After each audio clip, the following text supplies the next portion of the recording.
Olá, caríssimos alunos e alunas da Rede LFG. Sejam bem-vindos a esta maratona de Direito Administrativo para você que pretende realizar o 36º Exame da Ordem. Nós trabalharemos nesta aula a respeito de temas que são recorrentes na sua prova. Então aqui nós vamos trabalhar um tema de grande interesse e mais ao final você vai verificar também as questões, ou seja, como é exigido esse conteúdo na sua prova. Então é um prazer estarmos juntos em mais esta oportunidade. Eu sou o professor Vinícius Brits e vamos conversar então sobre direito administrativo.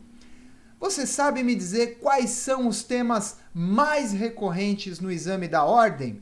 Nós trouxemos aqui para vocês, caríssimos alunos e alunas, os assuntos que são mais exigidos na sua prova, que nós entendemos como os mais importantes para os seus estudos. Em primeiro lugar, você está vendo aqui no nosso material o conteúdo de servidores públicos, a famosa Lei 8.112 de 1990. Também a organização da administração pública, a intervenção do Estado na propriedade, os contratos administrativos, responsabilidade civil do Estado e licitação. Esses são os temas mais recorrentes. Sugerimos que você inicie os seus estudos por esses temas ou nas suas revisões que foque nestes conteúdos. Hoje nós vamos trabalhar aqui nessa maratona, para você que não pode perder tempo, a Lei 8.112 de 1990. Então trouxemos aqui na tela para você as formas de provimento ao cargo público. Então existem algumas formas que estão previstas na Lei 8.112. A primeira delas é a nomeação. A nomeação ela é feita para os cargos efetivos, ou ainda, que a gente conhece como cargos de carreira, que é aquele, para você que pretende realizar depois um concurso público, é aquele em que o candidato é aprovado no certame do concurso público e ele vai passar a integrar os quadros da administração pública. Ele vai adquirir estabilidade depois de um tempo, veremos esse conteúdo ainda nessa aula, tá bom? Então, a forma de nomeação para um cargo efetivo. Pode ser também feita a nomeação para um cargo em comissão, que são os famosos cargos de confiança. Então, é muito comum, especialmente lá no legislativo, vereadores, deputados, terem seus assessores. Esse é um exemplo típico para um cargo de comissão. Além da nomeação, nós estamos vendo aqui a promoção. A promoção é uma forma de provimento para os cargos de carreira, ou efetivo.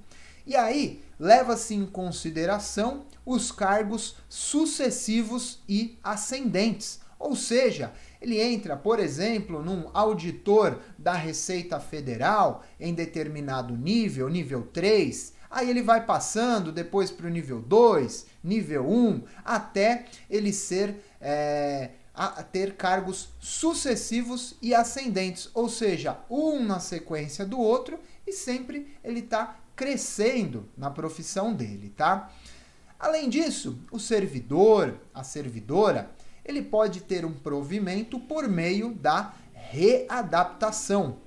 A readaptação acontece nos casos em que o servidor teve um retorno de um afastamento de saúde. Então vamos imaginar aqui que ele sofreu um acidente e aí ele foi afastado temporariamente. Quando ele é afastado temporariamente e ele precisa retornar depois, ele pode ser readaptado. Ou seja, qual é a condição de saúde dele? Ele pode exercer as mesmas atividades que ele exercia anteriormente ou não.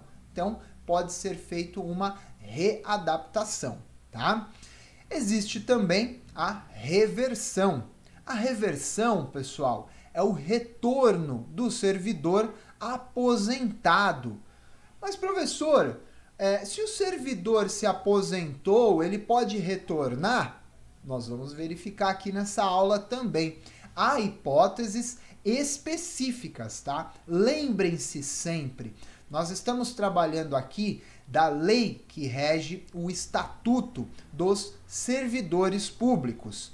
Esta lei é uma lei federal, tá? Ela pode ser exigida, ainda que de uma forma, de um detalhe ou outro diferente, mas a base sempre principal é nas searas estaduais e municipais.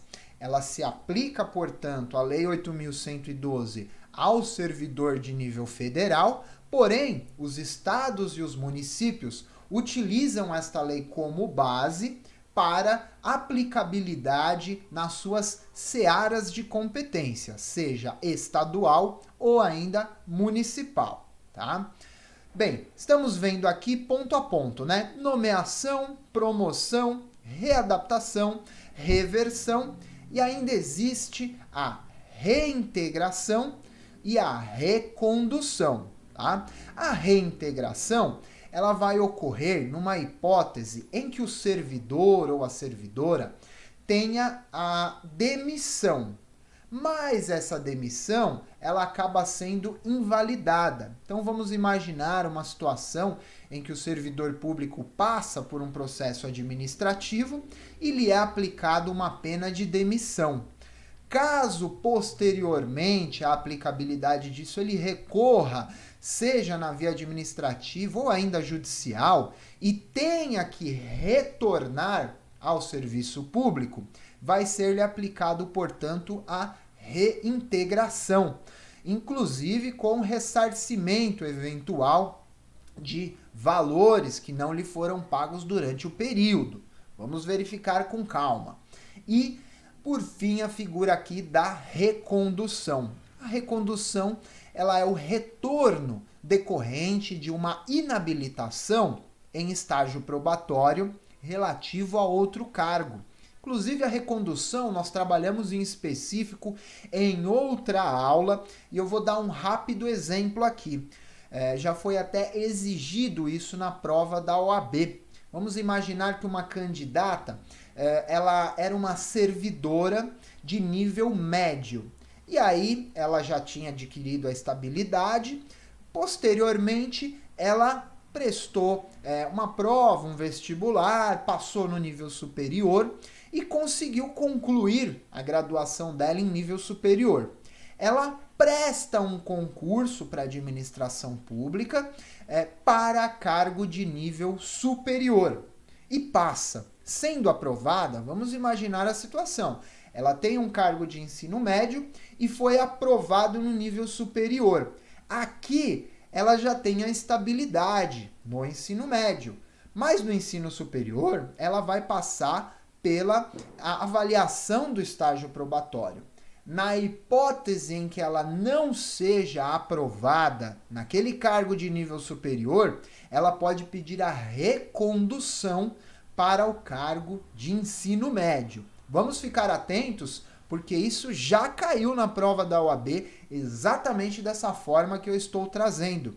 E se isso for aplicado, você, caríssimo aluno e caríssima aluna, precisa responder que ela foi alvo da recondução.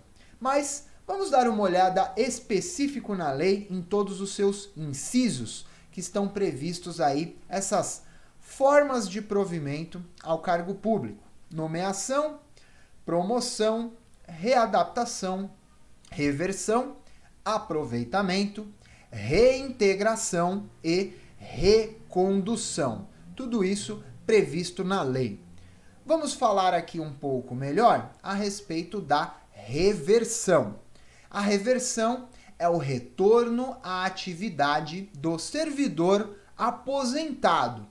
Primeiro inciso, aposentado por invalidez, quando a junta médica oficial declarar insubsistentes os motivos da aposentadoria. Então, a junta médica oficial, não é qualquer médico, tá? Avaliou e declarou como insubsistentes. O servidor eventualmente pediu a aposentadoria e até conseguiu, mas a junta médica avaliou e falou: não, ele tem condições de trabalhar, não é caso de aposentadoria. Então vai ser-lhe aplicado a reversão. No primeiro inciso, nós estamos falando aí da invalidez, mas existe também a possibilidade de aposentadoria do servidor no interesse da administração, desde que, e aí a linha A, tenha solicitado a reversão. Segundo, que a aposentadoria tenha sido voluntária. Terceiro, estável quando na atividade. A linha D, a aposentadoria tenha ocorrido nos 5 anos anteriores à solicitação. E, por fim, ali na linha E, quando houver um cargo vago. Então veja que nessas hipóteses há a possibilidade da reversão.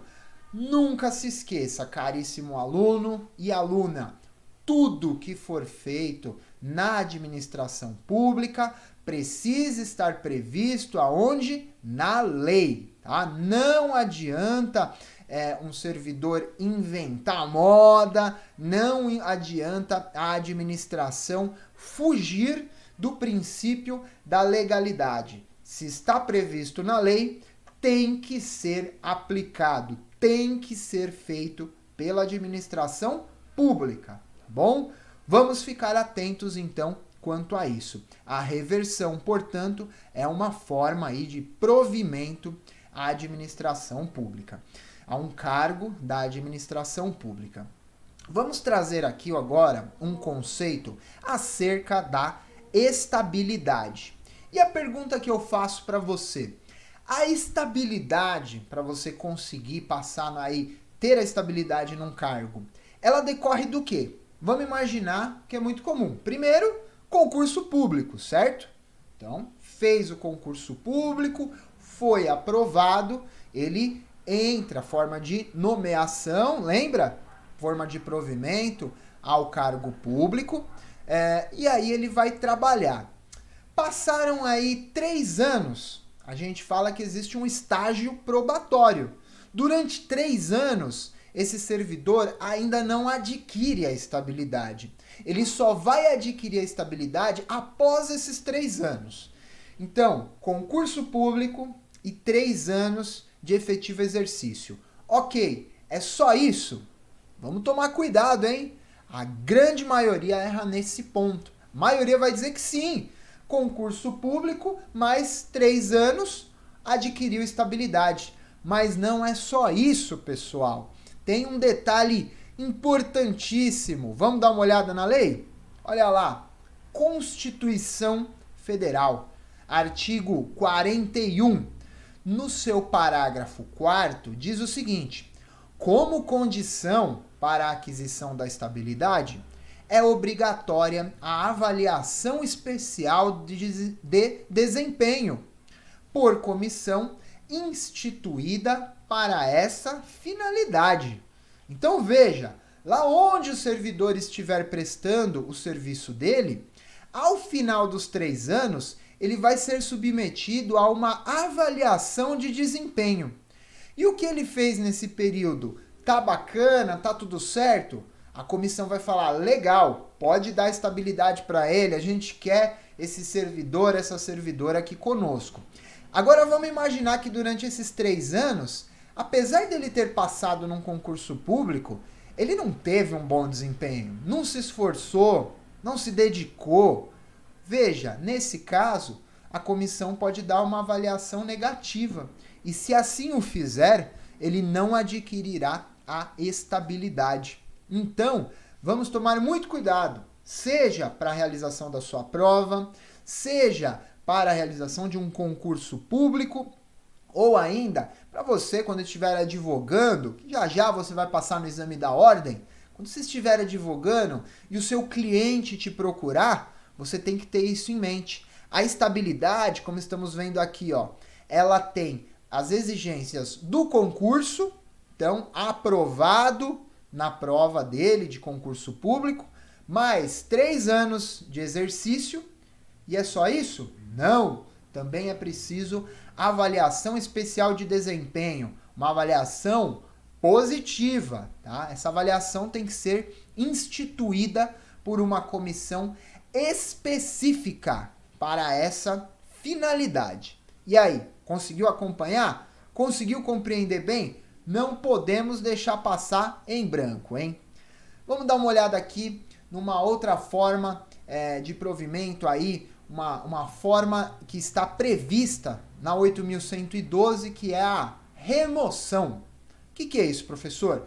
O servidor que passou num concurso público, ele pode ficar a vida inteira naquele mesmo local?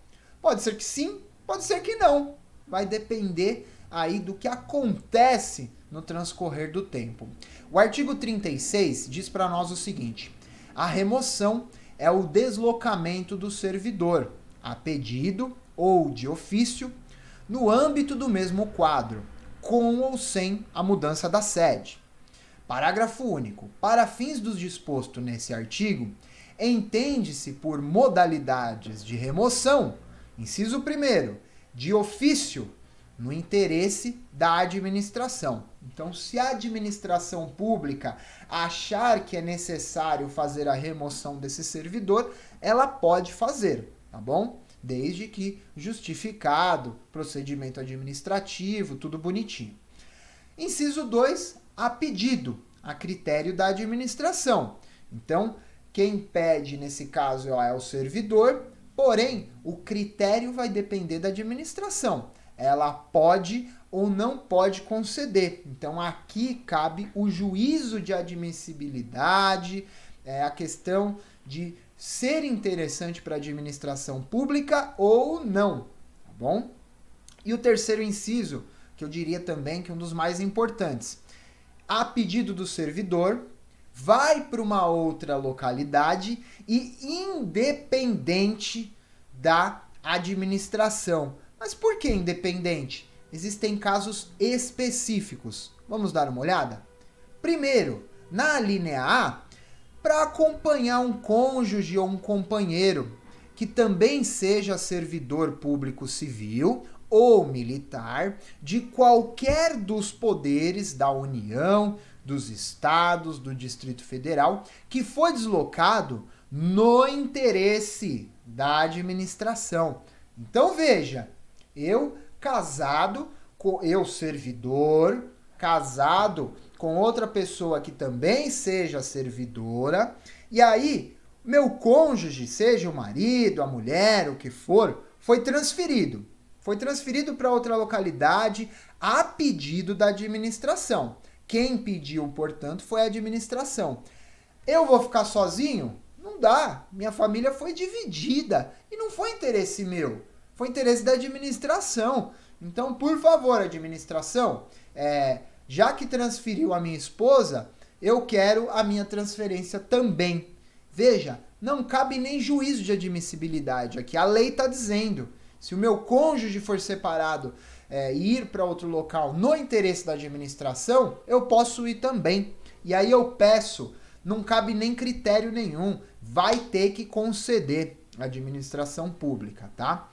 A linha B2, né, aqui o segundo ponto, é por motivo de saúde do servidor, do cônjuge, companheiro ou dependente, que viva às suas expensas, ou seja, eu que banco, e que conste no seu assentamento funcional. Não adianta não constar lá nada e depois dizer, não, eu tenho um filho aqui, aonde? Você não informou antes, tem que informar. Condicionado à comprovação da junta médica oficial. Então veja, temos uma condicionante neste caso. Não basta estar doente, mesmo que tenha a avaliação, um laudo médico, eu preciso passar para a junta médica oficial. Aí a junta médica oficial da administração, concordando, aí sim pode transferir. Vamos dar uma olhada aí na linha C? Em virtude de um processo seletivo promovido na hipótese em que o número de interessados for maior ao número de vagas, de acordo com as normas pré-estabelecidas pelo órgão ou a entidade em que eles estejam lotados. Então, se eu prestei um concurso ali, lembra a questão lá da promoção? E aí tem mais interessados do que o número de vaga, show, passei. Se eu passei, eu posso sim pedir essa remoção para uma outra localidade. Então veja, sempre previsto na lei. Tem que estar previsto, tá aí a 8.112,90. Se você estiver advogando, por exemplo, para um servidor estadual ou municipal, dá uma olhada na lei específica dele, mas pode ter quase certeza que vai ter esse instituto também da mesma forma, tá? Bom, trouxemos aqui então uma questão importante. Essa daqui, pessoal, caiu no 32º exame, tá? Alguns exames atrás. E a narrativa nos diz o seguinte, do enunciado. Roberto é um servidor do Poder Executivo Federal há 17 anos. Infelizmente, ele envolveu-se em um acidente automobilístico que o deixou com severas limitações cognitivas e motoras. Em razão disso, ele foi aposentado por invalidez.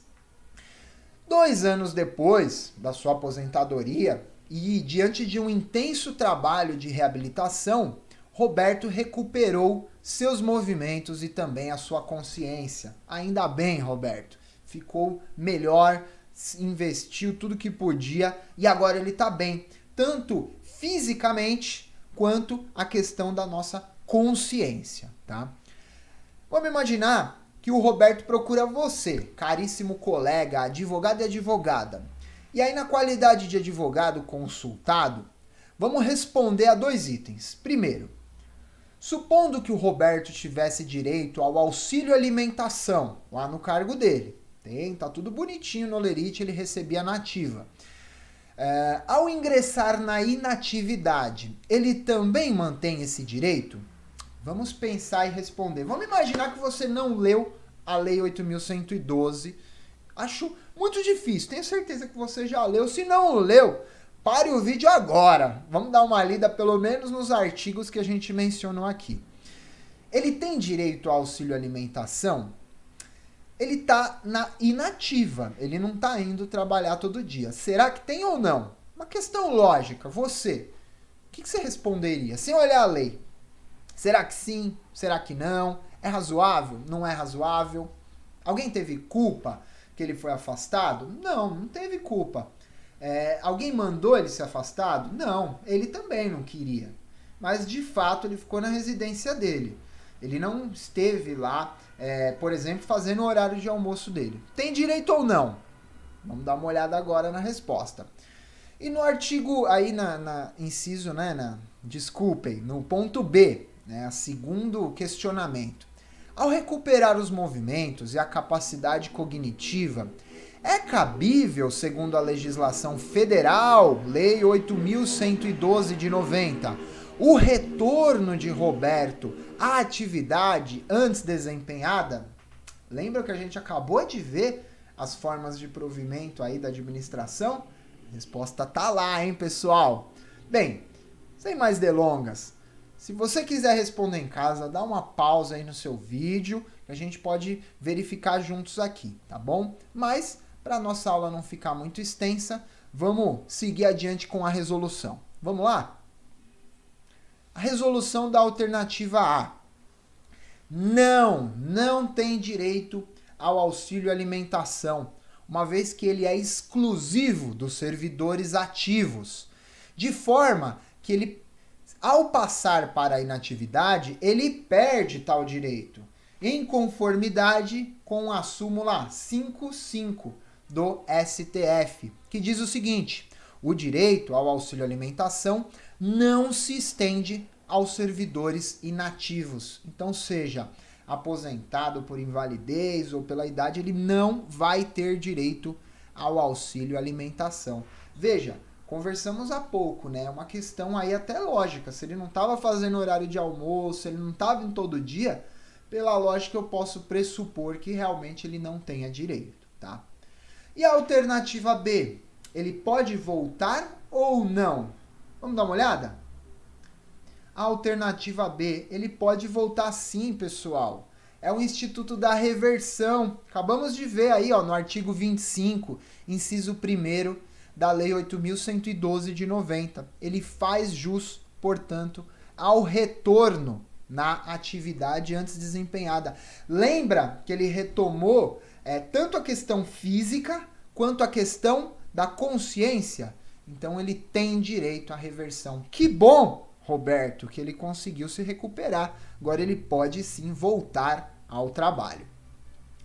Bom, vamos fixar esse conteúdo? Para a gente fixar esse conteúdo, a gente precisa responder mais questão, não é verdade?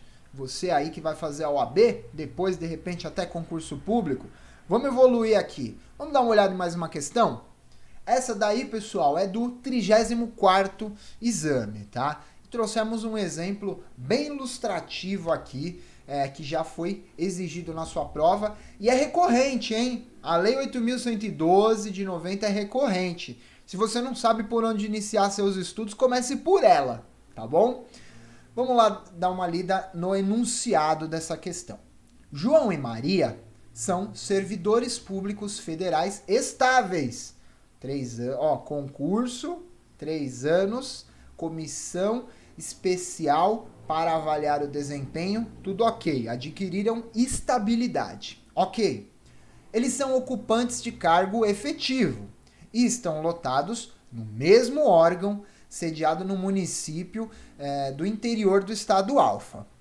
Ambos os servidores requereram à administração pública federal suas remoções, a pedido. Lembra dos incisos que a gente trabalhou lá? Foi a pedido. Para outra localidade, independente do interesse da administração. Independente do interesse da administração, só se estiver previsto lá nos incisos, que é obrigado, tá bom? Então vamos lembrar disso. Quais foram os fundamentos que eles pediram a remoção?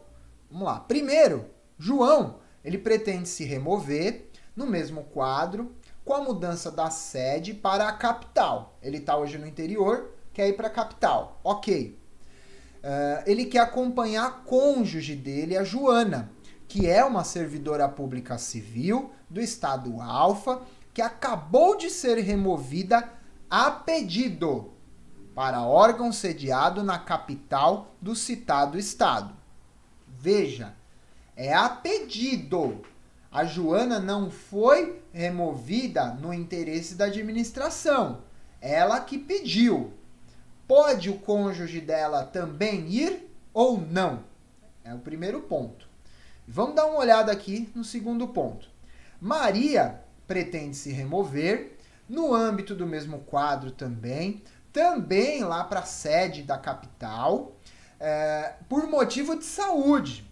Ela acabou de ser diagnosticada com câncer e o tratamento de quimioterapia, que foi indicado pelos seus médicos assistentes, somente está disponível na unidade de saúde situada lá no estado. Veja, João quer ir para a capital porque a esposa dele foi transferida a pedido. Maria quer ir para a capital porque ela está com problema de saúde, precisa ser transferida. Pode ou não pode? Vamos dar uma olhada aqui nas questões? A administração pública federal indeferiu ambos os requerimentos. Então, a administração negou para não desfalcar os recursos humanos do órgão de origem. Então, ela falou, não, eu estou negando e o motivo que eu dou é esse. Pessoal, vamos lembrar, é importante. Eles pediram a transferência independente do interesse da administração. Ela negou e deu um motivo. Será que está certo? Será que não está? Bem, João e a Maria procurou você, caríssimo aluno e aluna. Você é o advogado, você é a advogada. Pode ou não pode acontecer isso aí? Levando em consideração os fatos narrados, responda aos itens a seguir. A. João possui o direito subjetivo à remoção pretendida? E B. Maria tem direito à remoção pleiteada? A decisão da Administração Pública Federal acerca do requerimento de Maria constitui um ato discricionário? Ou seja, a administração pode justificar e decidir ou não, ela é obrigada? Bom, se você acompanhou o início da aula, está acompanhando desde o começo, com certeza você já vai responder na lata essas duas. Vamos dar uma olhada então nas respostas? A. João não possui o direito subjetivo à remoção a pedido, pois tal tipo de remoção para acompanhar o cônjuge exige que este tenha sido deslocado no interesse da administração pública e não a seu pedido, como fez a Joana. Então, pessoal, tá lá, artigo 36, parágrafo único, caça lá no inciso 3º, a linha A, Lei 8.112. João não tem direito a essa remoção. Mas e a Maria? Maria que estava falando, que está tratando da saúde, pode, não pode, é ato discricionário, não é? Tá aí a resposta. B. Maria tem direito subjetivo à remoção pleiteada. Condicionado, lembram-se da condicionante? Condicionado à comprovação da sua situação de saúde por junta médica oficial, conforme dispõe o artigo 36, parágrafo único, inciso 3º, na linha B da Lei 8.112. Lembrando ainda que o indeferimento do pleito de Maria é ilegal, sob o argumento de que a administração não deve desfalcar os seus recursos humanos lotados no órgão de origem, pois não se trata de um órgão, de um ato administrativo discricionário, mas sim vinculado ao quê? À lei, a 8.112 de 90, artigo 36, inciso 3, a linha B. Está, sim, vinculado a isso. Não cabe juízo de discricionariedade. Posso, não posso, quero, não quero. Administração, neste caso, você deve. Não quer, mas deve fazer. Desde que a Maria comprove essa situação de saúde dele com a junta médica oficial do órgão dela, tá bom? Foram preenchidos os requisitos legais? A administração pública federal não pode decidir sobre critérios de oportunidade e conveniência. Não importa se é oportuno ou se é conveniente. Ela deve deferir esse pedido. E aí, entendeu bem? Pegou esses dois exemplos, pessoal? Aqui no caso de João e Maria caiu recente, ó. 34º. Pode ser que caia novamente agora no 36º. Eu chutaria que a 8.112 é recorrente, então pode ter certeza aí que pelo menos uma questãozinha vai aparecer. Isso se não for até a peça, hein? Fica atenta. Bom, você, caríssimo aluno e aluna que está nos acompanhando, essa é uma aula da maratona. A gente procura trabalhar alguns temas mais recorrentes e esses temas que nós trouxemos para vocês hoje são recorrentes aos servidores públicos, Lei 8.112 de 90. Se você tiver alguma dúvida, entre em contato com a nossa equipe. Eu sou o professor Vinícius Brits e foi um prazer nos vermos aqui na aula de hoje. Muito sucesso na realização da sua prova e nos vemos nas próximas aulas. Um forte abraço, até a próxima, tchau, tchau!